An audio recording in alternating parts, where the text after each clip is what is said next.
എല്ലാ പ്രിയപ്പെട്ട പ്രേക്ഷകർക്കും നമസ്കാരം. ഐശ്വര്യത്തിൻ്റെയും സമൃദ്ധിയുടെയും പ്രതീകമായ മറ്റൊരു വിഷുക്കാലം കൂടി വരികയാണ്. 2026 ഈ മേടസംക്രമം മുതൽ അടുത്ത ഒരു വർഷക്കാലം 27 നക്ഷത്രങ്ങളിൽ അതീവ ബുദ്ധിശക്തിക്കും പ്രവർത്തന ക്ഷമതയ്ക്കുമൊക്കെ പേരുകേട്ട ആയില്യം നക്ഷത്രക്കാർക്ക് എങ്ങനെ ഉണ്ടാകും എന്നതാണ് ഈ വീഡിയോയിലൂടെ നോക്കുന്നത്. കർക്കിടകക്കൂറിൽ വരുന്ന ആയില്യം നക്ഷത്രക്കാരെ സംബന്ധിച്ചിടത്തോളം ഈ വർഷം മാറ്റങ്ങളുടെയും വലിയ കുതിച്ചുചാട്ടങ്ങളുടെയും ഒക്കെ കാലമാണ്. നിങ്ങളുടെ ജന്മരാശിയിലേക്കുള്ള വ്യാഴത്തിൻ്റെ മാറ്റവും മീനൻ രാശിയിലെ ശനിയുടെയൊക്കെ സ്വാധീനവും നിങ്ങളുടെ ജീവിതത്തിൽ എന്തൊക്കെ മാറ്റങ്ങളാണ് കൊണ്ടുവരാൻ പോകുന്നത്. തൊഴിൽ രംഗത്ത് നിങ്ങൾ കാത്തിരുന്ന ആ വലിയ അവസരം ഈ വർഷം തേടിയെത്തുമോ? സാമ്പത്തികമായിട്ടൊക്കെ നില മെച്ചപ്പെടുമോ? കുടുംബജീവിതത്തിലും ആരോഗ്യകാര്യത്തിലും ഈ വിഷുഫലം എന്തൊക്കെയാണ് പ്രവചിക്കുന്നത് എന്നതിനെക്കുറിച്ചെല്ലാം അതീവ വ്യക്തതയോടെയുള്ള ഒരു വിശകലനമാണ് ഇന്നത്തെ വീഡിയോയിലൂടെ പറയുന്നത്. അതുപോലെ ദോഷങ്ങൾ അകറ്റാൻ ചെയ്യേണ്ട ലളിതമായ പരിഹാര മാർഗങ്ങളെക്കുറിച്ചും നമ്മൾ ചർച്ച ചെയ്യുന്നുണ്ട്. അതിനാൽ വീഡിയോ പൂർണ്ണമായും കാണാൻ ശ്രമിക്കുക. നമ്മുടെ ചാനൽ ആദ്യമായാണ് കാണുന്നതെങ്കിൽ സബ്സ്ക്രൈബ് ചെയ്യാനും മറക്കരുത്. നമുക്ക് നേരെ ആയില്യം നക്ഷത്രത്തിൻ്റെ വിശദമായ വിഷുഫലത്തിലേക്ക് കടക്കാം. ആദ്യം തൊഴിൽ സ്ഥിതി നോക്കാം. ഉദ്യോഗസ്ഥർക്കൊക്കെ ഏറെക്കാലമായിട്ടൊക്കെ കാത്തിരുന്ന പ്രമോഷനോ ശമ്പള വർധനവോ ഒക്കെ ഈ വർഷം പകുതിയോടെയൊക്കെ ലഭിക്കാൻ സാധ്യതയുണ്ട്. മെച്ചപ്പെട്ട സൗകര്യങ്ങളുള്ള പുതിയൊരു ജോലിയിലേക്ക് മാറാനുള്ള അവസരങ്ങളും ലഭിക്കുന്നതാണ്. ജോലിസ്ഥലത്ത് നിങ്ങളുടെ കഴിവുകളൊക്കെ അംഗീകരിക്കുകയും സഹപ്രവർത്തകരിൽ നിന്ന് നല്ല പിന്തുണയൊക്കെ ലഭിക്കുകയും ചെയ്യുന്ന ഒരു സമയമാണ്. പഠനമൊക്കെ കഴിഞ്ഞ് ജോലിക്കായിട്ടൊക്കെ കാത്തിരിക്കുന്ന യുവതീ-യുവാക്കൾക്ക് അഭിമുഖങ്ങളിലൊക്കെ മികച്ച പ്രകടനം കാഴ്ചവെക്കാനും ആഗ്രഹിച്ച കരിയറൊക്കെ കെട്ടിപ്പടുക്കാനും സാധിക്കുന്ന ഒരു സമയം കൂടിയാണ്.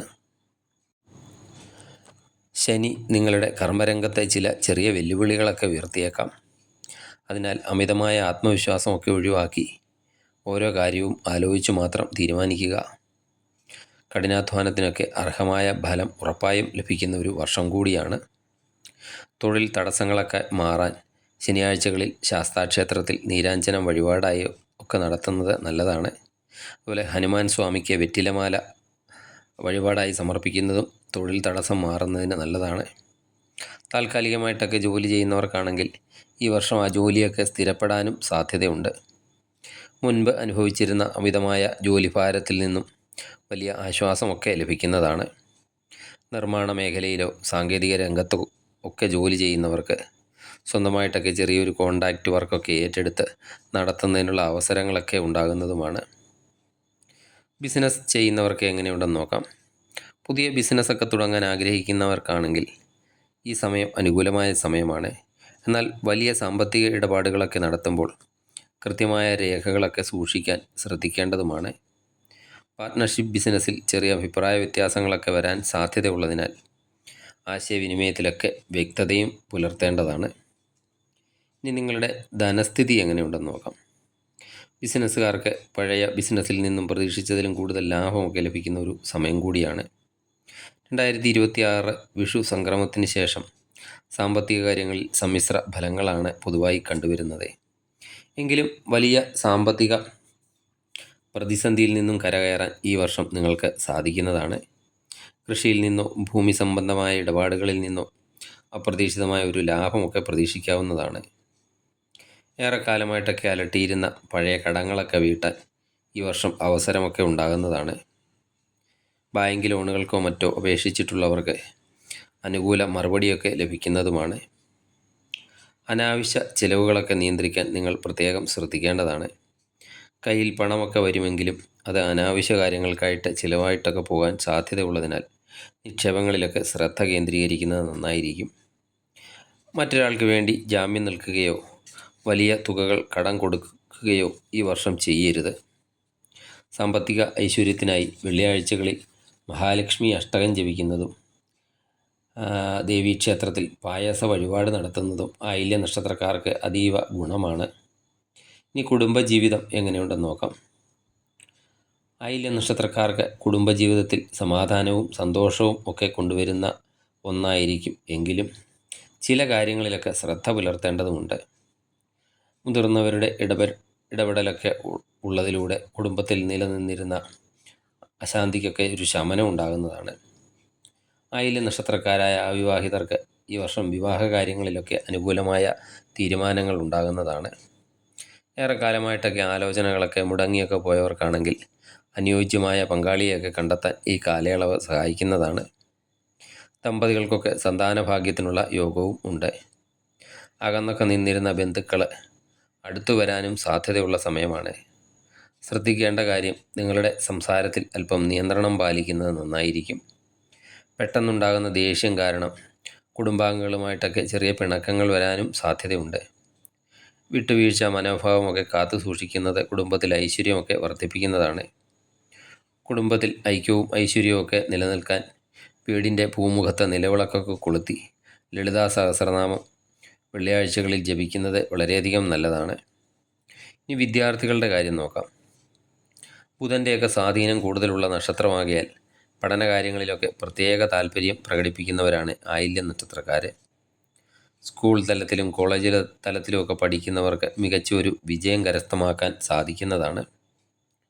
PSC, UPSC അല്ലെങ്കിൽ മറ്റ് എൻട്രൻസ് പരീക്ഷകളൊക്കെ തയ്യാറെടുക്കുന്നവർക്ക് മികച്ച പ്രകടനമൊക്കെ കാഴ്ചവയ്ക്കാൻ സാധിക്കുന്നതാണ്.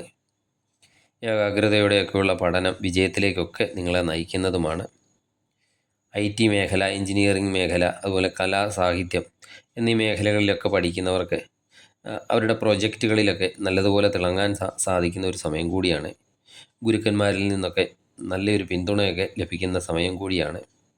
വിദേശത്തോ ദൂരസ്ഥലത്തോ ഒക്കെ പോയി ഉപരിപഠനമൊക്കെ നടത്താൻ ആഗ്രഹിക്കുന്നവർക്ക് വിഷുവിനൊക്കെ ശേഷം തടസ്സങ്ങളൊക്കെ നീങ്ങുന്നതാണ്. ഇടയ്ക്കിടയ്ക്ക് നിങ്ങൾക്കുണ്ടാകുന്ന മനസ്സിൻ്റെ ഒരു ചഞ്ചലത പഠനത്തെ ബാധിക്കാതിരിക്കാൻ പ്രത്യേകം ശ്രദ്ധിക്കേണ്ടതാണ്. പഠനത്തിൽ ഏകാഗ്രത ലഭിക്കാനും ഓർമ്മശക്തിയൊക്കെ വർദ്ധിക്കാനും ദിവസവും രാവിലെ കുളിച്ച് സരസ്വതി മന്ത്രമൊക്കെ ജപിക്കുന്നതും ബുധനാഴ്ചകളിൽ വിഷ്ണു ക്ഷേത്രത്തിൽ തുളസിമാലയൊക്കെ സമർപ്പിക്കുന്നതും വളരെയധികം ഗുണം ചെയ്യും വിദ്യാർത്ഥികൾക്ക്. ഇനി ആരോഗ്യകാര്യം എങ്ങനെയുണ്ടെന്ന് നോക്കാം. ഉദരസംബന്ധമായ അസുഖങ്ങളെ പോലെ സന്ധിവേദന, ദഹന പ്രക്രിയയുമായിട്ടൊക്കെ ബന്ധപ്പെട്ട അസ്വസ്ഥതകളൊക്കെ ഈ വർഷം നിങ്ങൾക്ക് ഉണ്ടാകാൻ സാധ്യതയുണ്ട്. ദീർഘദൂര യാത്രകളിലൊക്കെ വാഹനമൊക്കെ ഓടിക്കുന്നവരാണെങ്കിൽ നല്ല ശ്രദ്ധയൊക്കെ പുലർത്തേണ്ടതാണ്. രാത്രികാല യാത്രകൾ പരമാവധി ഒഴിവാക്കാൻ ശ്രമിക്കുക. ഈ വർഷം പകുതിയോടെയൊക്കെ ആരോഗ്യനിലയിൽ കൂടുതൽ പുരോഗതിയൊക്കെ ഉണ്ടാകുന്നതാണ്. ഈ വളരെ കാലമായിട്ട് എന്തെങ്കിലും മാറാത്ത രോഗമൊക്കെ ഉള്ളവരാണെങ്കിൽ ആരോഗ്യ പുരോഗതിക്കൊക്കെ ആയിട്ട് ഞായറാഴ്ചകളിൽ ആദിത്യ ഹൃദയ മന്ത്രമൊക്കെ ജപിക്കുന്നത് നന്നായിരിക്കും. അതുപോലെ ശിവക്ഷേത്രത്തിൽ ധാര വഴിപാട് നടത്തുന്നതും ആയില്യം നക്ഷത്രക്കാർക്ക് നല്ലതാണ്. ഇനി ആയില്യം നക്ഷത്രക്കാർ പൊതുവായി ശ്രദ്ധിക്കേണ്ട കാര്യങ്ങളും പരിഹാരങ്ങളും എന്താണെന്ന് നോക്കാം. കോപം നിയന്ത്രിക്കേണ്ടതാണ്. അതുപോലെ മറ്റുള്ളവർക്ക് എന്തെങ്കിലും വാഗ്ദാനമൊക്കെ നൽകുമ്പോൾ വളരെയധികം ശ്രദ്ധിക്കുക. നാഗദൈവങ്ങൾക്ക് 100 പാലും സമർപ്പിക്കുക. അതുപോലെ ബുധനാഴ്ച വിഷ്ണു ക്ഷേത്ര ദർശനമൊക്കെ നടത്തുക. ഓം നമോ നാരായണ എന്ന മന്ത്രം നിത്യവും ജപിക്കുന്നത് വളരെയധികം ഗുണം ചെയ്യും ആയില്യം നക്ഷത്രക്കാർക്ക്. ആയില്യം നക്ഷത്രക്കാർക്ക് ഈ വർഷം മിശ്രഫലമൊക്കെ ആണെങ്കിലും ഈശ്വരവിശ്വാസത്തോടെയും പ്രയത്നത്തോടെയും ഒക്കെ മുന്നോട്ട് പോയാൽ വലിയ വിജയങ്ങൾ നിങ്ങൾക്ക് നേടാൻ സാധിക്കുന്നതാണ്. വീഡിയോ ഇഷ്ടമായാൽ ലൈക്ക് ചെയ്യുക. അതുപോലെ മറ്റുള്ളവരിലേക്ക് ഈ വീഡിയോ ഷെയർ ചെയ്യാനും മറക്കരുത്. നിങ്ങളുടെ അഭിപ്രായങ്ങൾ കമൻറ്റായി രേഖപ്പെടുത്തുക. എല്ലാവർക്കും ഐശ്വര്യപൂർണ്ണമായ ഒരു വിഷുക്കാലം ആശംസിക്കുന്നു. നന്ദി, നമസ്കാരം.